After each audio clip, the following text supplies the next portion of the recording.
A very good day to all the participants. Today we are going to discuss about the boiler, its general constructional features and how it is helping in the process of power generation in thermal power station. In the process of conversion of energy from coal to electricity, we have already seen that how fuel is burned in the furnace of a boiler and how heat is transferred in the working fluid and how that heat is utilized for running a prime mover.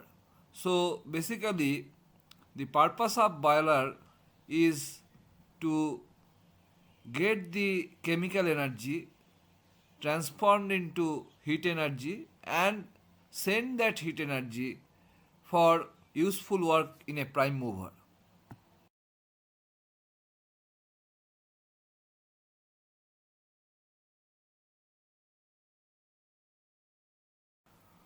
By definition, boiling is a process of heat transfer to convert a liquid substance into vapor state at a given pressure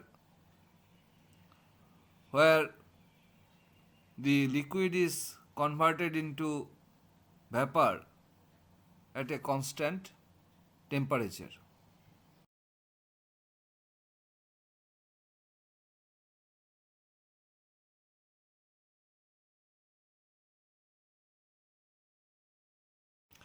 In case of power and utility boilers, the generation of steam is necessary at a specified rate of quantity at a particular temperature, pressure and degree of superheat or enthalpy content. In fact, the heat content per unit of steam determines the work output available from the prime mover where this heat is utilized. Beside that, we need to have a proper arrangement of steam separation, washing and drying up while steam is generated. We need to have a proper control of combustion or balancing of rate of heat generation and absorption to safeguard the equipments, to safeguard the heat traps so that the heat transferred across the heat traps are not damaging the equipments. And at the same time, we have to look into the matter of maximum transfer of heat so that there is less of stack loss and we can maximize the efficiency.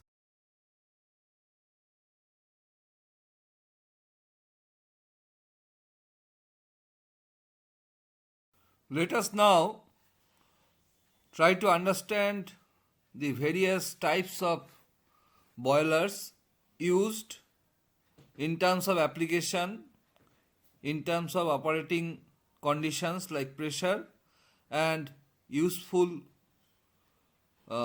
fuel which are used for the heat generation by burning into the furnace of the boiler. Application wise, we may find power boilers, process boilers or various heat exchangers where we may have other fuels like waste heat generating process fuels. They are exchanging heat to have captive mode of power generation. We can have operating pressure wise subcritical or supercritical units. This is based on critical pressure for the water steam domain. As you know, it is 374 degrees centigrade at 221.2 kg per centimeter square pressure. Fuel wise, we can have solid fuel firing system, liquid fuel firing system, gas firing system, or multi-fuel firing system.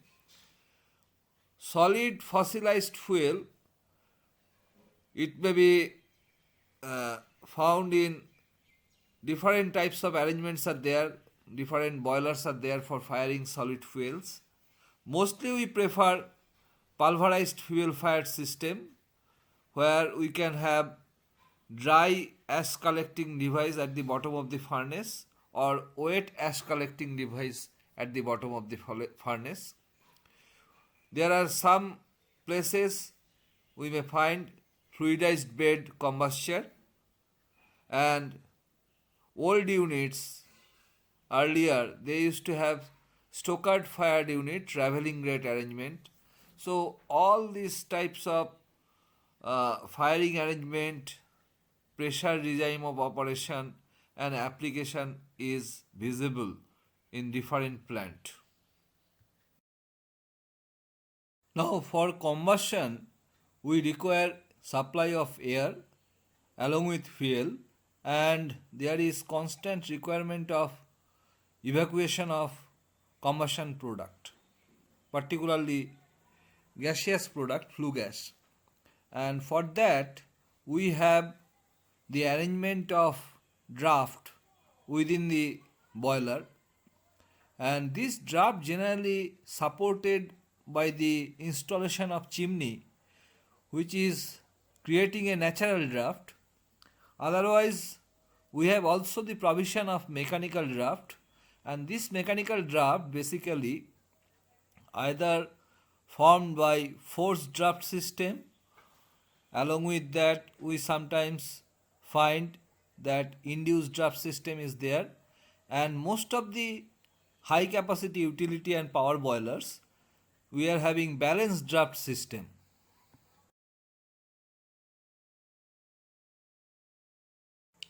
According to tube layout arrangement, in the earlier stage of boilers, we generally find the shell type of arrangement was there. We will discuss upon that separately. And after that, the fire tube boilers were developed, and subsequently all the present boilers are water tube boilers, where water is flowing through the tubes. Again, these water tube boilers, according to type of arrangements, it may be once through type, where there is no circulation of water steam mixture within the system, or we may find recirculation type, and this recirculation type again, it may be naturally recirculated or assisted recirculated or forced recirculated with some pump. Most of the Indian power plants, we find subcritical recirculation type, and at present we are moving towards installation of more number of supercritical types where no recirculation is there. In subcritical, there may be natural or assisted recirculation, and double pass or tower type boilers, and maximum cases, in fact 90% cases, you will find pulverized coal fired with heavy furnace oil as supplementary fuel, and all the heavy duty plants are having balanced draft systems.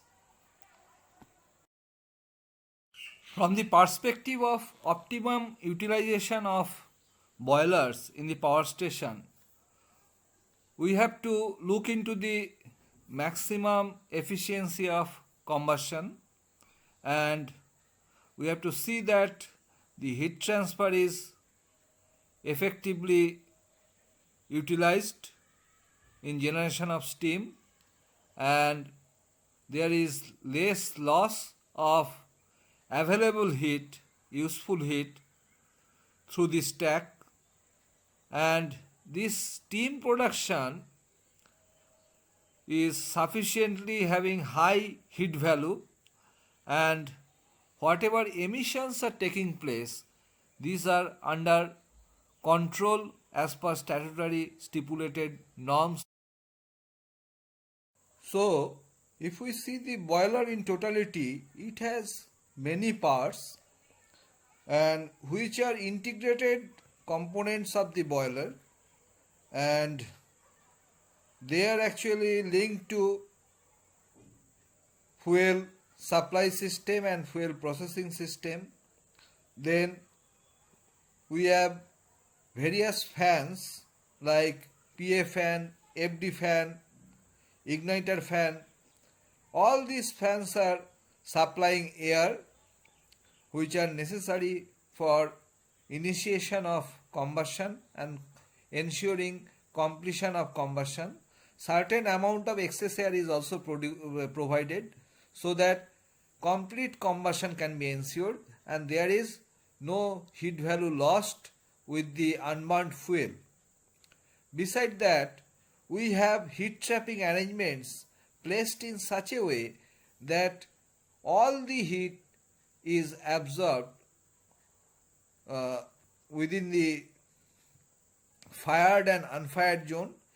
Even the residual heat, when water steam circuit is not absorbing the heat, the residual heat is absorbed for preheating of air, and post preheating of air, exhaust flue gas is passed through dust and suspended particulate matter separation system so that all the fly ash is arrested and clean flue gas evacuated with the help of ID fan through the chimney. So there are several parts, not only water steam circuit as well as for other systems like ash disposals, process control. All these components are also participating in the performance of the boiler.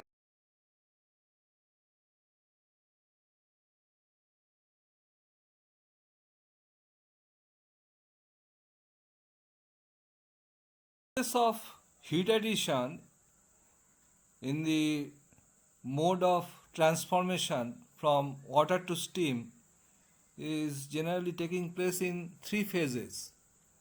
And the first phase, if we see, it is the sensible heat gain, and second phase is latent heat gain, and third phase is superheat gain. So all these 3 phases are occurring within the boiler in different zones, different heat traps, and as you see in the basic Rankine cycle, the entire heat addition process in the boiler is at constant pressure, and this constant pressure heat addition is done in successive process, and these processes starts with regenerative feed water heating, subsequently in the economizer, and mostly at the outlet of the economizer we get the saturated water, and this saturated water, when it is reaching in the drum, from drum through downcomer it is circulated within the water walls,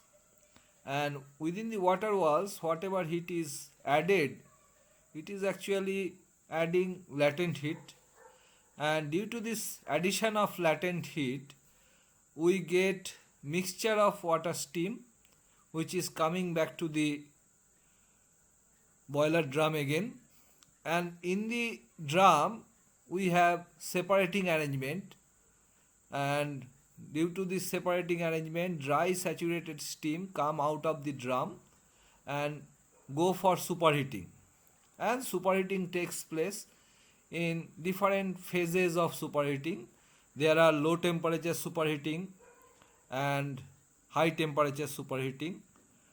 Low temperature superheating is done in primary superheating system. Primary is also distributed in primary LTSH in the second pass and platen superheaters. Subsequently, we have fine tuning and addition of superheat, more superheat in the final superheater, and it is sent back to boiler again, turbine again, for running the HP turbine.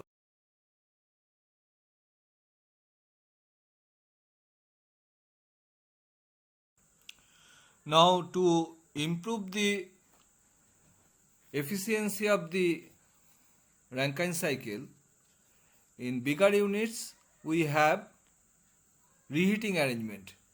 Reheating implies actually we are whatever superheated steam we are sending to HP turbine, after expansion in the HP turbine, that steam is taken back to the boiler through a line which is called cold reheat line. Through the cold reheater, the steam is entering the boiler and getting reheated or superheated, and subsequently it is sent to intermediate pressure turbine or medium pressure turbine, and from there it goes to LP turbine. So reheating is an arrangement to improve the cycle efficiency as well as to raise the degree of superheat of the working fluid, so that in subsequent stage of expansion we can retain the vapor phase of the fluid and we can get better efficiency options.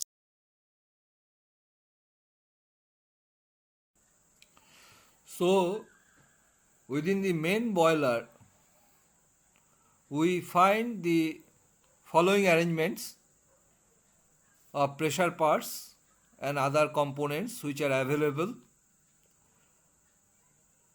These are economizer, boiler drum, downcomers, circulating pumps. There is a ring heater at the bottom of the boiler which is distributing water equivalently, uniformly to all the water wall tubes. Then we have water walls, low temperature superheaters, divisional panels to improve the heat transfer and increase the amount of arresting heat trapping. We have platen superheaters, final superheaters, reheaters and burners attached to the furnace, maybe corner of the furnace or at the front wall or rear wall or both, or side wall also sometimes it is available. And we have also air preheaters.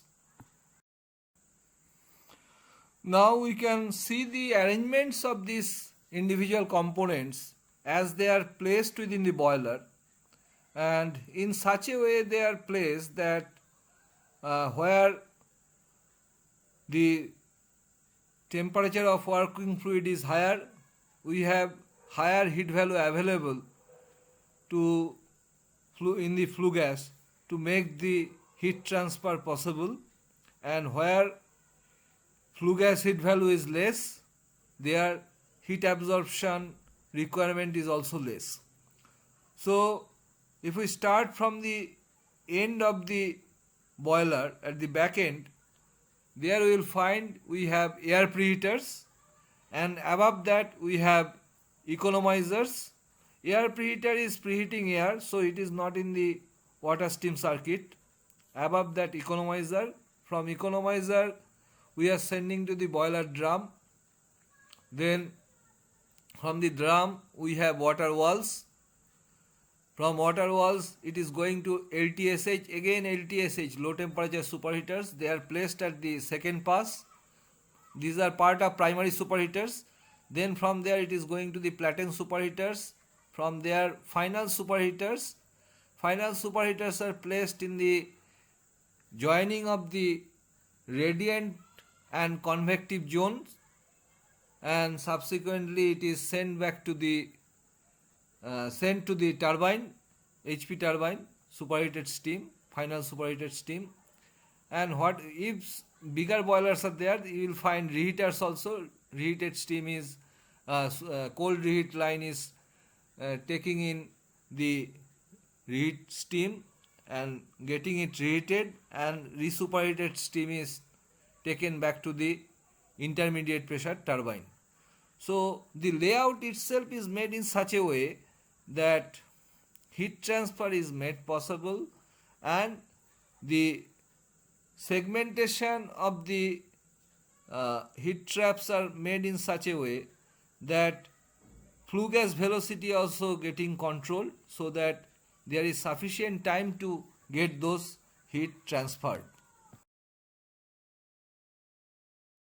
From the perspective of percentage heat addition in different pressure curve components, we find that economizer is having least heat addition or heat transfer taking place. This is in sensible heat trapping zone. Around 6% heat is absorbed. Drum is outside the heat transfer zone, so there is no heat transfer, only steam and water separation taking place, and as well as it is working as a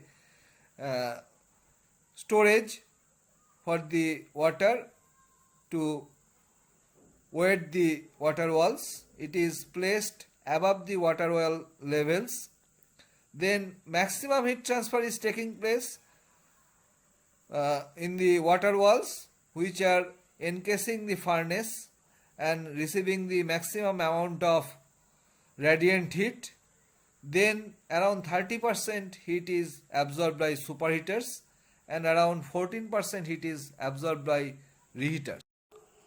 In the primitive stage of simple vertical water tube boilers with bite drum arrangement connected by boiler bank tubes, the arrangement was such that feed water was taken in the bottom drum or mud drum, and as the fuel like lump coal was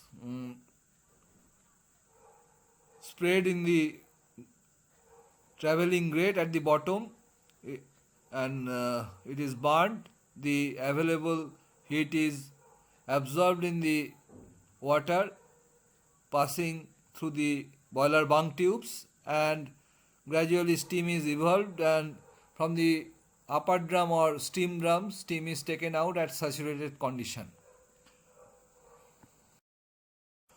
Subsequently, this arrangement was modified bit by bit, starting with placing the piping which is carrying the water from boiler feed pump, placing that piping through the exhaust flue gas which is coming out of the furnace, thereby introducing the economizer, and that hot water is fed into the upper drum, and there is a provision of piping which is coming outside the furnace and connected to the lower drum, mud drum subsequently. So there was a introduction of arrangement of downcomer. So this way a natural circulation system was developed, along with arrangement to remove the sludge due to this recirculation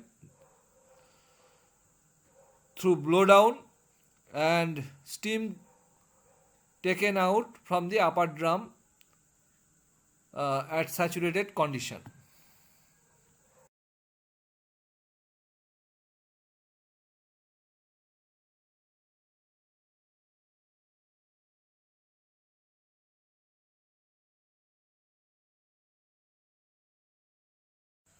So we find the introduction of economizer in the system of steam generation has improved the boiler efficiency by reducing the heat loss through the chimney, and thereby saving the fuel cost, as less fuel is required to come to the steaming parameter. And beside that, as the water we are receiving at the outlet of the uh, economizer is hotter, so heat requirement to convert it to steam is less. So steaming capacity is also in modern getting improved. Two-pass boilers, so we are getting more economizer generally placed in fuel. Second pass of the boiler, and at the bottommost part of the boiler second pass, just above air preheater, and economizers are placed like a tube bundle which are clamped together with clamping arrangement, and the water is coming from the bottom, and after receiving the sensible heat it is going from the top of the economizer. So outlet is placed at the top, so there is a cross flow arrangement. Flue gas is coming from the top and water is entering from the bottom. So water entering at lower temperature, getting out at higher temperature, flue gas entering at higher temperature, and flue gas discharged at lower temperature.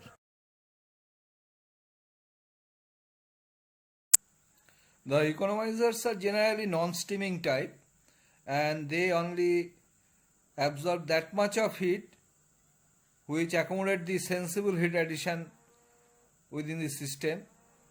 Now the economizer coils are placed in the second pass, and from there it is going to drum. From drum we have connection to the downcomers.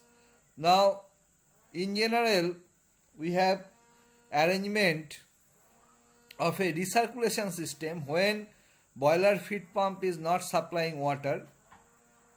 Boiler feed pump not supplying water, in that case, if firing is continuing, naturally there may be chances of steaming within the economizer. That's why we have a recirculation line and with a non-return valve. This valve has to be opened so that cold water flows through the economizer, and during initial startup time and closing down time, shutting time, heat absorption in the second pass is more than the furnace part. So naturally, as a result, there is a circulation continued through the economizer, so that economizer never gets steaming. So the typical schematic layout of this economizer, water walls, drum, and downcomers and superheated steam generation arrangement is given here. In the economizer, almost all the remaining part of the sensible heat is added. Subsequently, in the drum we get two-phase arrangement. Naturally it is a saturated condition within the drum, and separated water in the drum that is coming down through the downcomer tubes, pipings, and through the water wall within the furnace. Heat is added. This addition of heat is latent heat. Naturally evaporation takes place and steam water mixture returns back to the drum. In the drum there is a separation of steam and dry saturated steam passed for superheating to the superheaters. Let us now discuss about the drum, which is a special arrangement for subcritical regime of steaming and generation of steam. We have two incoming arrangements and two outgoing arrangements from the drum. Water is coming within the drum from the economizer, then it is passed through the downcomer for heating in the water walls, and water steam mixture is coming back to the drum, and then there is a separation of steam in the saturated condition and dried and sent for superheating. So naturally though it is placed outside the heat transfer zone and there is no heat addition and two-phase existence of fluid is there, working fluid is there, but this is important for wetting of the water walls as well as to continuous supply of saturated dry steam to the superheaters so that they are not getting starved of cooling medium of steam. The typical connection of economizer with drum is shown here, and as you see that drum is receiving the water from economizer, so across the drum length this water is getting distributed through the feed nozzles. So feed nozzle piping is there and this piping is supplying water uniformly across the boiler drum. The typical functions of boiler drum, as we have already discussed, is to separate water and steam from water steam mixture generated in the water walls, mix water separated with the water from economizer and feed to the downcomers and see that there is no vortex formation in the drum and there is level is maintained within the drum. We also have provision of chemical dosing within the drum to prevent the accumulation of solids, total dissolved solids, and passing over of silica. So naturally we have also arrangement of blowdown. There may be intermittent or continuous blowdown for this purpose. Besides separating steam from the mixture of water and steam, drum also serves the purpose of purification and drying of steam. By drying, actually we mean removal of moisture so that only saturated dry steam come out of the boiler drum and that is going for superheating.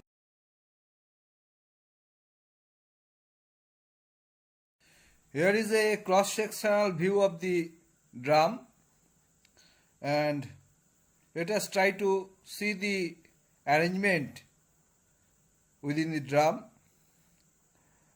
Drum has got various mountings and attachments. We have feed nozzles to feed water from economizer. Then we have downcomers at the bottom of the drum which are taking water, mixing with water steam, separated water from the water steam mixture coming from the water walls, and this water is passing through downcomers. We have local drum level gauge connections. We have manholes to get inside the drum from two ends. We have blowdown arrangements through blowdown nozzles. Then there are safety valves. It may be both ends or it may be at single end.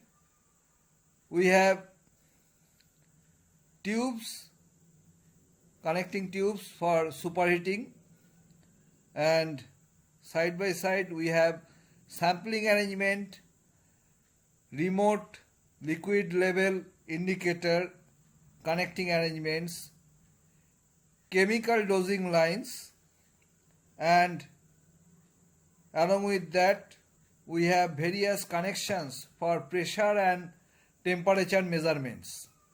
All these connections are found as mountings and attachment within the system.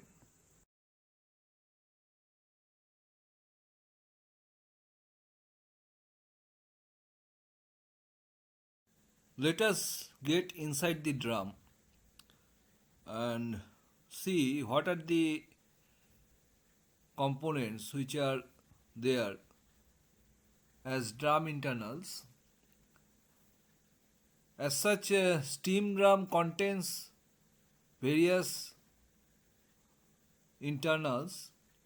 One of them is steam separating units. We have arrangements to separate steam from water when water steam mixture is coming inside the drum from the water valves, and there is other components like chemical dosing nozzles and piping and feed water nozzles and arrangements of blow down to remove the suspended solids, foam, froth from the drum, inside drum water. There are two connections for blow down. One is for continuous blow down, another is for intermittent blow down. We have arrangement of separation of steam and water which are coming inside, and they are called cyclone separators. And these cyclone separators are having spinner blades and two concentric barrels covered with secondary separators, and these secondary separators are placed at the top of this barrel, and when water steam mixture is coming in within this separating arrangement, then this there is a centrifugal force created which is giving the spinning action by the when it is passing through spinner blades, and as a result of that, due to heavier mass of the water particles, they are getting separated and steam is passing out through the secondary separators. After that, they are passed through screen dryers. The screen dryers are placed at the top of the drum, and above that screen dryer we have superheating tube connecting stubs. Now these screen dryers, drying screens, are fitted with closely meshed small tiny hole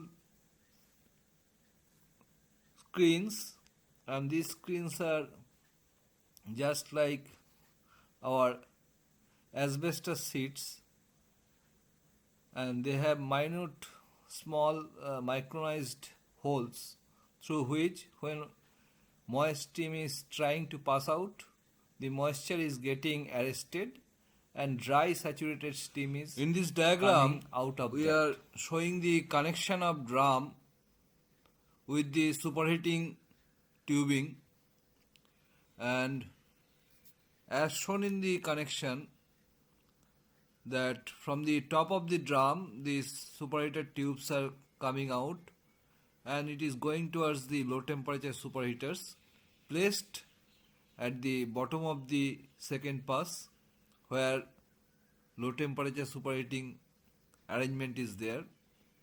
From there, the primary superheated steam going to the second stage of primary superheating, that is platen superheaters placed within the furnace at the top of the furnace. These are called platen because they are just looking like plates.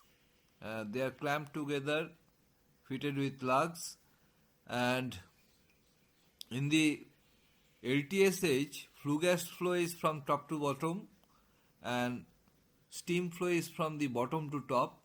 So naturally it is a cross flow arrangement, and flue gas is getting cooled as it flows from top to bottom, and steam is getting superheated as it goes from bottom to top.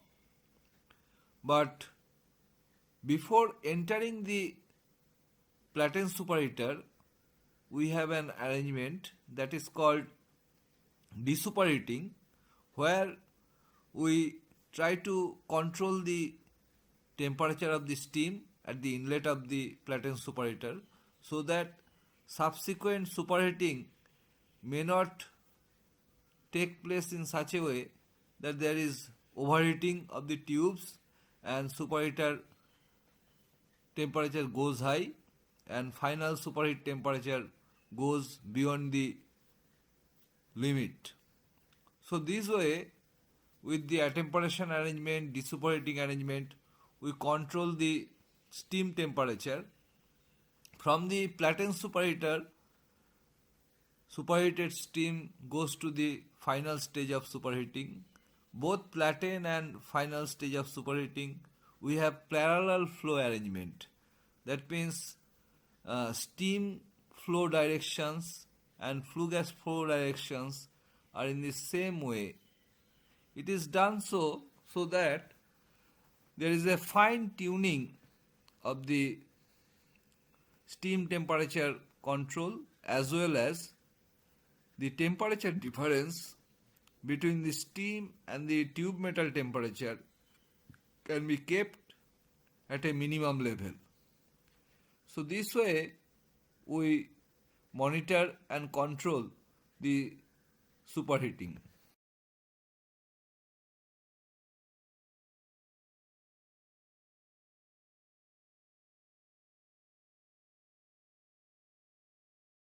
Chemical dosing is another important aspect to maintain the water quality within the boiler. As you know, DM water pH is an important parameter, and beside that we have to see the suspended solids and total dissolved solids and see that there is no turbidity, froth within the drum water. So naturally there is dosing of coordinated phosphate dosing, bisodium and trisodium phosphate dosing, as well as we have continuous blowdown arrangement to maintain the silica concentration within the drum water, and so that we have to see that silica is not carrying over with the steam separated at saturated condition, because at lower pressure silica gets separated from the steam and it may attach to turbine blades, thereby creating problems of vibration. So we continuously monitor the silica concentration in the boiler drum water, and it should be within the 4 ppm level or below that. Generally we prefer to have 2 ppm, and nowadays with RO system we do not require the chemical dosing in the drum, and RO has better control over the entire system of demineralizing and water quality monitoring.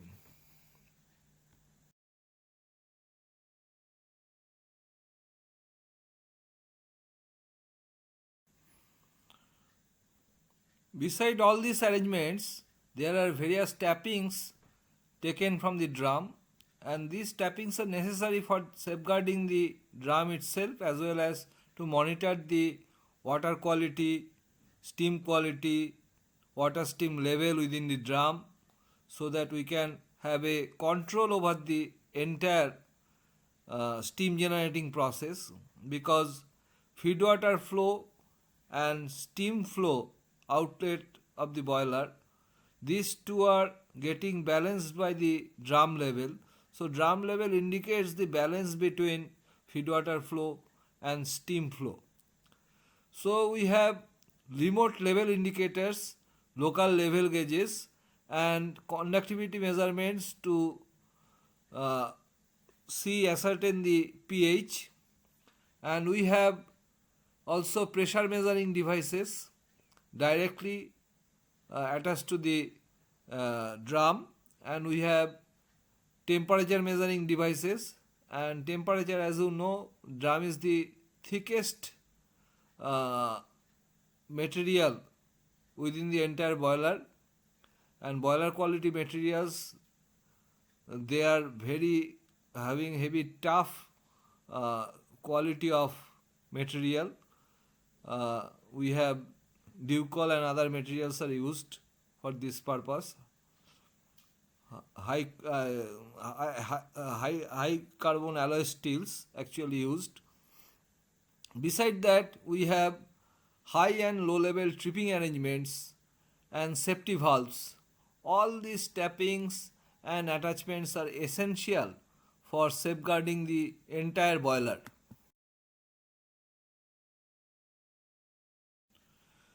For ascertaining the drum level, we have gauge glasses as a local indicator. It is connected to steam space and water space. So we get a level of water within the drum from the gauge glasses. We have also hydra step. Hydra step gives us remote liquid level indicators, and in general there are annunciations or alarms for low levels, very low levels, and high levels and very high levels. Generally, drum normal water level is around 10 inch below the drum center line. Whenever drum normal water level goes down, then if it is by around 5 inches below the normal water level, then it is termed as low water level within the drum. And if it is go beyond that by another 2 inches, then it is very low water level. There is annunciation and tripping for very low water level, and there are annunciation and alarm for low water level. Low water level can create starvation in the water walls. By starvation we mean loss of availability of water within the water wall water steam mixture, and that may burn out the tubes, water wall tubes, and it may cause tube leakages. So we have to see how we can safeguard. That's why tripping arrangement is also there. In case the normal water level is exceeded by the drum water level exceed the normal water level, then there may be situation when steam flow is more compared to feed water flow within the boiler, and we have gradually having low water level. And if we have steam flow is less and water flow is more, water level will continue to rise, and when the rising of water level goes by 5 inches above the normal water level, it is termed as high water level, and when it is going beyond the high water level by another 2 inches, it is very high water level. Just like low water level, at high water level we have alarms, and above high water level, if it goes very high water level, then there may be tripping. So this way we try to safeguard of boiler from carryover of wet steam to the superheaters, because if superheating is not properly done due to wetting of incoming steam, then we will get less outlet temperature of the superheated steam, and there may be carryover of silica also due to improper blowdown. So in view of this, there is proper control and instrumentation related to drum level, and we continue to monitor that continuously in terms of feed water flow and steam flow from the boiler. Safety valves are provided in the boiler in different locations like drum, superheater line and reheater line. In the drum, we have highest pressure setted safety valve, and then superheater outlet line, final superheater, we have another set of safety valves, and we have another set of safety valves in reheater inlet line. All these safety valves together, they safeguard the boiler, and their total steam relieving capacity is more than the steam generation capacity of the boiler. Water wall system forms the largest heat transfer area within the boiler. Almost 50% of the total heat absorption takes place in water walls. They are actually encasing the entire furnace, and they are also fitted at the rooftop of the boiler. So naturally, they are receiving the maximum heat, whatever generated heat is there within the boiler due to the combustion. Now, as we know that when water is entering in the water wall, they are in the saturated temperature. So naturally, whatever heat is absorbed in the water walls, that heat is generating nucleate boiling, and due to this nucleate boiling, we are getting water steam mixture. But the thing is that as there is only addition of latent heat of vaporization, the entire water walls are supposed to be at constant temperature, because there is no rise in coolant temperature. So there is a constant temperature difference exists between water and the tube metal temperature. Beside that, these water walls, they may be formed in such a way the tubes are in contact with one another. That is called, the type of arrangement is called tangent walling, and there may be some membrane strip in between the tubes which are welded, seal welded. So this kind of arrangement is called membrane walling. So whatever may be the walling, the thing is that it depends upon the arrangement of heat transfer area and how much is the furnace cross section. That way we try to figure it out and fix it. In certain water wall systems, we can find spiral tubing. That means tubings are not vertical, and particularly in supercritical boilers, this spiral tubing arrangement is there, so that there is a high speed flow within the tubing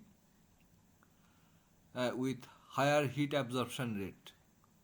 Anyway, that doesn't make any difference in terms of capacity of heat transfer within the water wall tubes, and this is generally utilized for smooth control of flow. Now we shall discuss about within the water superheaters and reheaters. As we have already informed that superheaters are absorbing around total 30% of the generated heat due to combustion, and reheaters generally absorbs around 14% of the total heat available within the boiler. So naturally they are important components, and they have very much having contributions in the steam quality and steaming parameters. As such, superheating is done in 3 phases. As I told, that primary part we have low temperature superheating, primary first part, then primary second part platen superheaters, and then final superheating. And all these 3 phases of superheating is done in such a way that flue gas with high temperature is available for superheating according to the requirement and spacing of the and location of the superheaters. As maximum heat available is within the furnace, so naturally primary platen superheaters are exposed to the furnace and they are receiving the radiant heat, and in the second pass availability of heat is less, and this is the first phase of primary superheating in LTSH, so naturally heat added is also less. It is also to be seen that superheaters are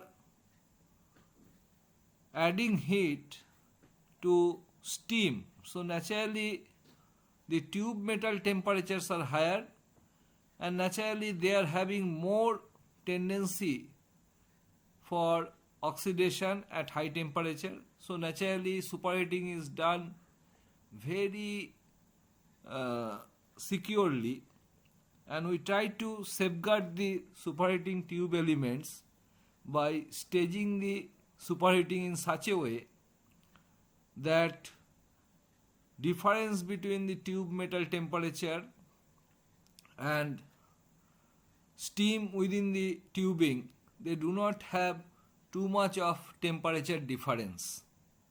In general, average 30 to 35 degree temperature difference is there between the tube metal and the superheated steam along the flow passage. As you see, in the LTSH portion we have cross flow arrangement, but in the primary platen and secondary superheater the flow pattern of the flue gas and steam is parallel flow. That means a constant temperature difference is maintained as we increase the steam temperature, and heat absorption is kept at constant rate. Beside that, the superheaters are absorbing heat in such a way that as a result of heat absorption, the flue gas temperature is reducing. Due to reduction of flue gas temperature, the volumetric flow is also getting reduced. So velocity is also getting controlled by heat absorption. So naturally we have a total control over the heat absorption rate by flue gas flow, and this superheater's heat absorption basically reflected by flue gas flow pattern. So naturally that is being maintained by furnace draft.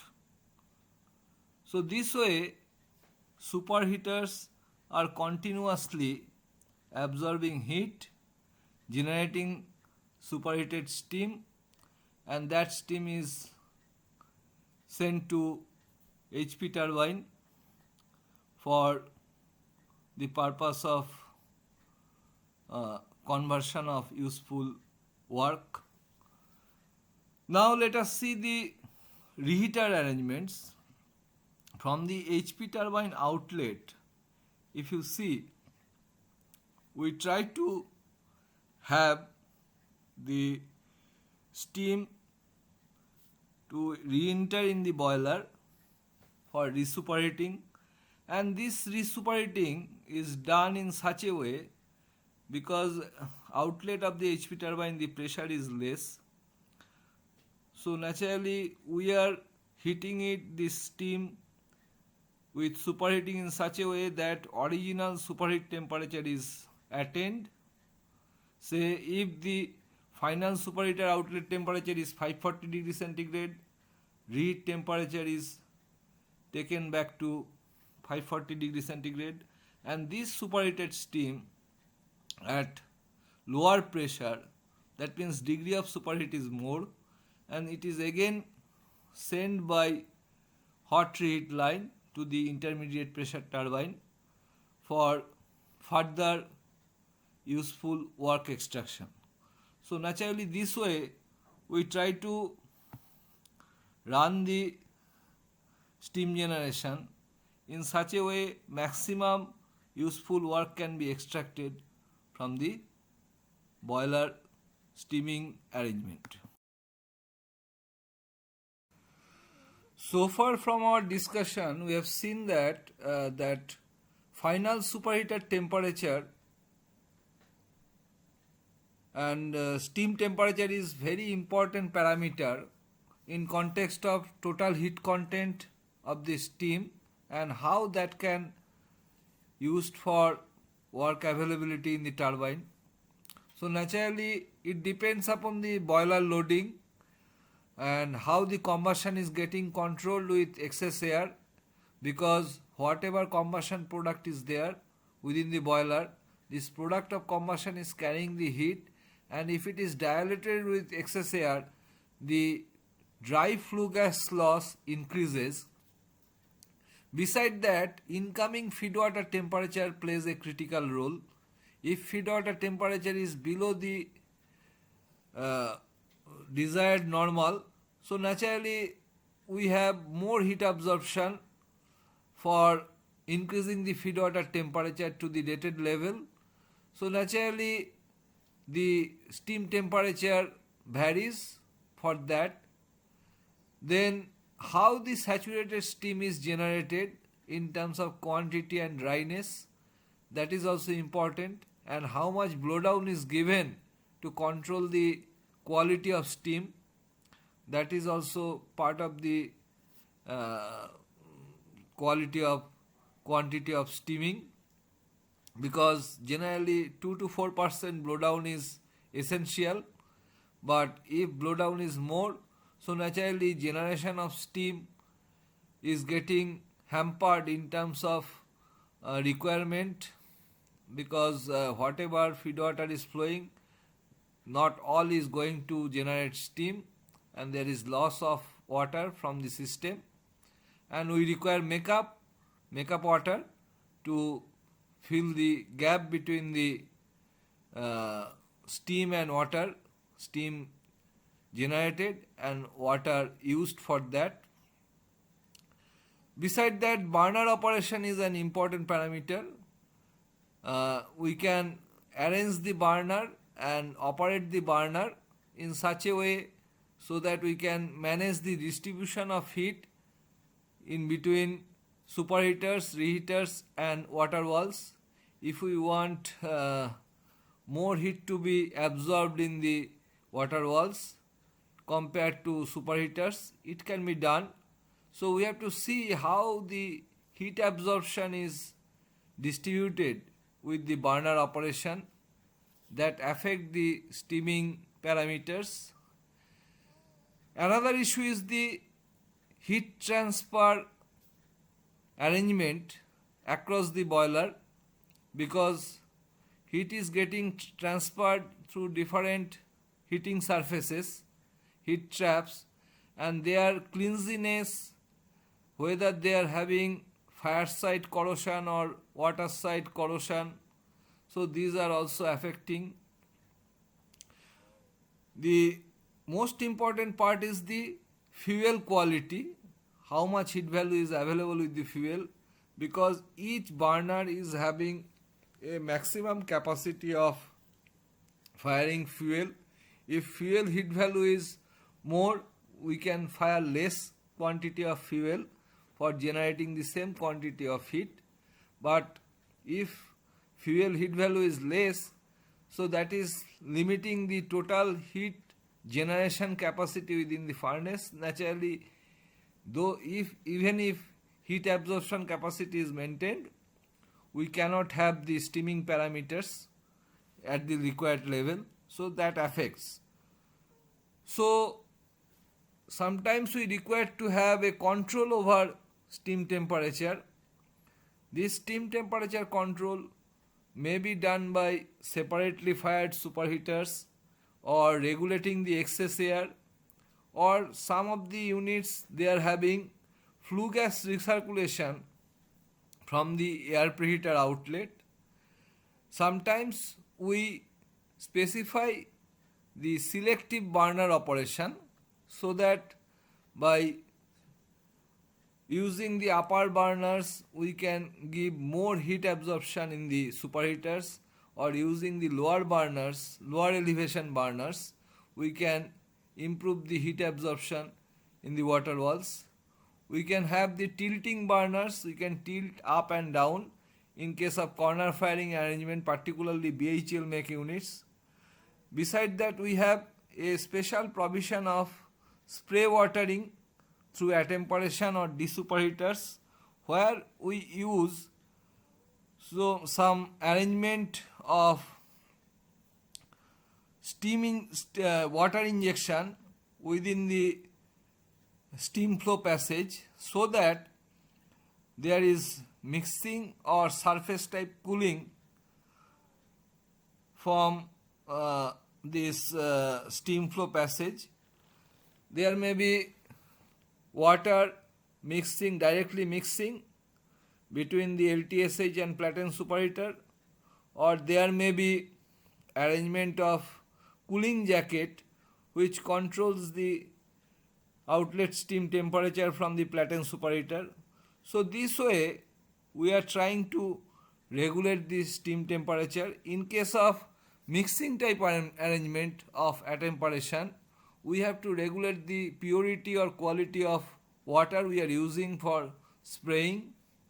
It must be having higher pressure, higher than the steam pressure where it is getting mixed, and temperature should be at the saturation level, so that we should not get steam within the steam. So naturally pressure has to be maintained at a higher regime from the saturation point of view. So this way we can have a control of steam temperature, and we get final superheated steam at desired parameters.